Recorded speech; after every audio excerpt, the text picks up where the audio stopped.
Добар ден на сите.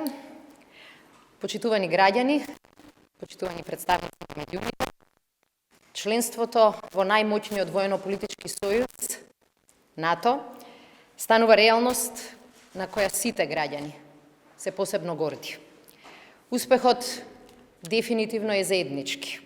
Тој е резултат на одлучноста на граѓаните, но и на вистинските, одговорни и државнички политики во изминативе 2,5 години.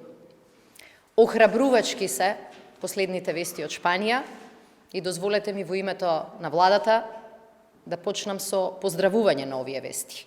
Станува јасно дека нашиот приоритет е и приоритет на НАТО, и приоритет на земјите членки на НАТО, и фактот дека новоформираната шпанска влада веднаш го пушти законот за ратификација и тоа во брза постапка, покажува дека го делиме приоритетот. Час поскоро да станеме членка на Алијансата.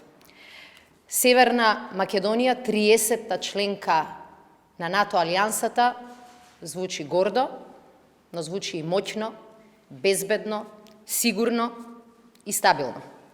За нашата земја ова е историски, а за нас генерацијски успех и тој представува исполнување на стратешка цел на многу претходни генерации во сиве изминати речиси 30 години. Меѓутоа, тој успех значи и повеќе пари во нашата економија. Тоа го потврдија 4-кратно зголемените странски директни инвестиции, движењата последни на берзата, 60.000 работни места и зголемените плати и пензии. Одговорност на сите нас е оваа стратешка цел која ја постигнавме да ја чуваме во интерес на државата, на граѓаните, на денешните и на следните генерации македонци, албанци, турци, роми, власи, срби и бошњаци.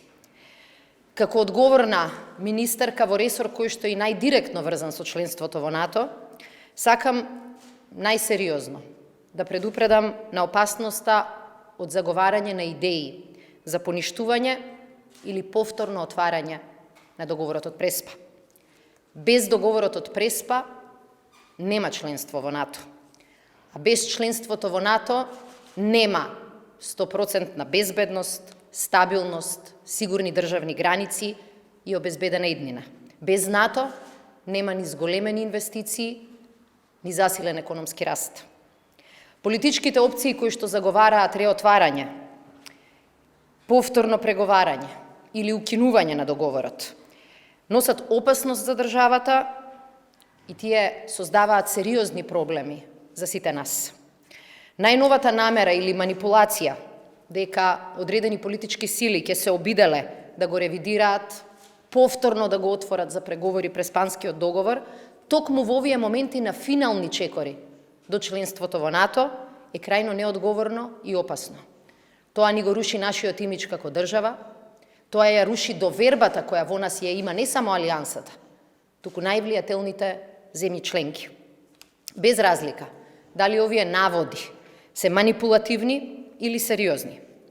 Да се чепка во договорот од Преспа, кој е склучен помеѓу два соседи, со силно присуство и поддршка на меѓународната заедница, е исто како овде на Балканот повторно да се пали бурето барут.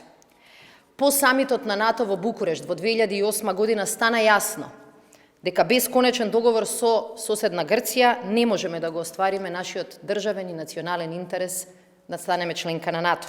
Ова беше официјална позиција и на Алијансата, но и на најмоćните држави.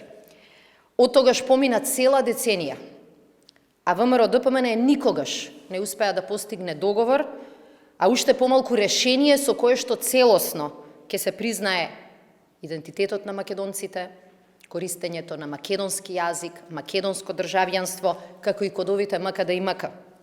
По демократските промени, токму оваа политичка влада успеа да го исполни државниот сон и постигна договор за најпосле решавање на овој спор кој со децении не држи на дното. Тој договор не случајно беше поздравен не само од целокупната меѓународна заедница, туку и од пратеници и советници и на ВМРО-ДПМН. Поништувањето на договорот би не враќало назад не години, туку повторно децении, во нова неизвестност и во нова изолација. Тоа не смее да се дозволи, бидејќи сеќавањата за тој период се уште се свежи кај граѓаните. Дозволете ми да искористам оваа прилика повторно да ги повикам пратениците на ВМРО ДПМН да го поддржат Законот за одбрана. Бидејќи во последниот период дефинитивно паднаа во вода сите лаги, зошто евентуално тие би го блокирале овој закон. Дозволете ми најпосле, барем на крајот на овој процес, кога веќе не го спречија на почетокот, кога веќе не го спречија во целиот овој период, барем на крајот да и помогнат на државата да го искористи членството во НАТО за гарантирање на колективната безбедност.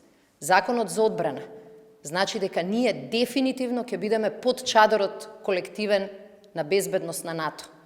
И Законот за одбрана навистина е стратешки државен приоритет. Кој е против Законот за одбрана, кој бара двотретинско мнозинство, тој реално е против нашето членство во НАТО и против нашата заштита од страна на колективната безбедност на НАТО алијансата. Како влада покажавме дека нема чекор назад кога членството во НАТО и во ЕУ се во прашање. И македонските граѓани дефинитивно тоа нема да го дозволат. Продолжуваме да чекориме напред и по ратификацијата која што набрзо ќе се следи и во Шпанија, но и во нашиот парламент, ќе покажеме дека сме успеале и сме го реализирале сонот на многу наши претходници.